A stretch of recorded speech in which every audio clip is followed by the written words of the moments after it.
All right, Psalm chapter 16, let's call this one, you might want to inherit one way, but you really inherit by hearing, understanding that the Hebrew word we've used in the past for hearing is Shema, and it is a famous statement from Judaism that says, you shall love the Lord your God with all your heart, all your soul, all your mind, and all your strength. And hearing makes absolutely no difference if you aren't willing to do. And so that concept of the Shema carries with it not simply listening, but taking it seriously enough to do it. In this psalm, David seems to demonstrate that in two ways. In the first half of the psalm, he talks about his priorities. And in the second half, I kind of summarize it by using a term that he literally uses in the second half of the chapter. And that is the way that he uses his priorities to direct his path or his actual actions in life. In this chapter where he begins by saying, as far as his priorities, he has made the Lord his refuge, what we have already identified as a recurring theme in the early Psalms. But he does not just look to God as a refuge, he makes him his Lord. And what that means is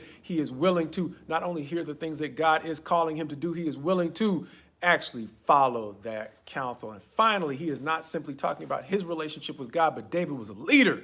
And as a leader, seemed to genuinely delight in the well-being of the saints. And understand, it doesn't simply say Israel, understanding that he was the king of Israel. But when it says the saints, it may be consistent with a New Testament concept, which is, it's not simply people who are called by God's name or called his people. That would have been the nation of Israel. But it is those who, like David, seem to genuinely prioritize developing the character of God himself and allowing him to guide us in the process of being perfected. And David acknowledges that might not be a choice that everybody believes is for them. But as for David, he's going to say that God has drawn the lines favorably for him. And that is going to be enough for David to prioritize God as his inheritance, thus our title for this chapter. But beyond his priorities, we said the latter half of the chapter has to do with David's path. And so he's going to say beyond simply hearing God or looking to him as a guide, the things that David does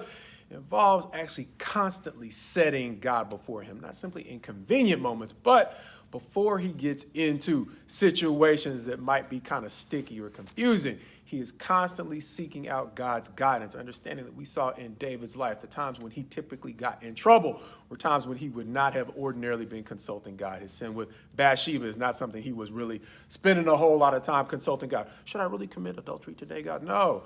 Likewise, the census, one of his own generals said, okay, David, what's your motivation for wanting to count your army? Is it really because God has lost track of the size of our army, or does it have more to do with you simply wanting to thump your chest at the size of the army you've built? And so like David, we are typically, as God's people, at our best when we stay in touch with God's priorities and have them constantly before us. And more importantly, we're not just looking at them and pondering, man, that's an interesting theory on life, God. We are both prioritizing and doing the kinds of things that benefit the saints collectively, and thus almost naturally tend to keep us away from the narrow self-interest that, like David, can often get us in trouble. But beyond being able to focus on the saints in a way that keeps us away from falling into the traps of narrow self-interest, we can also avoid the trap of being spread too thin. See, because we can have the best intentions to try to help as many people as possible. But when this chapter says that David takes his delight in the saints, he is probably reminding us that we are at our most productive when we are pouring our energy into people who are showing the signs that they are listening to God and allowing him to transform them into people who are productive too. And so when David says around about verse 9, or exactly in verse 9, therefore my heart is glad and my whole being rejoices, my flesh also dwells secure. It may be because he has found one of those seemingly rare moments in life where, as opposed to his early days of fleeing from Saul, he is now surrounded by people who have both their priorities and their path set in the kind of direction that actually puts everybody in a position to be at their best.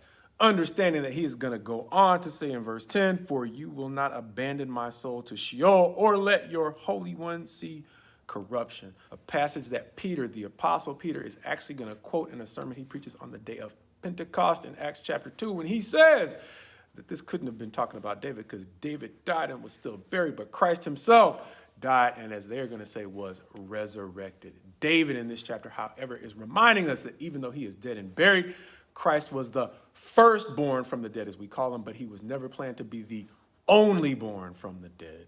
He was the firstborn of those who, like David, listened to God in a way that allowed God to transform them into something that went beyond being a blessing to themselves to becoming a blessing to the saints.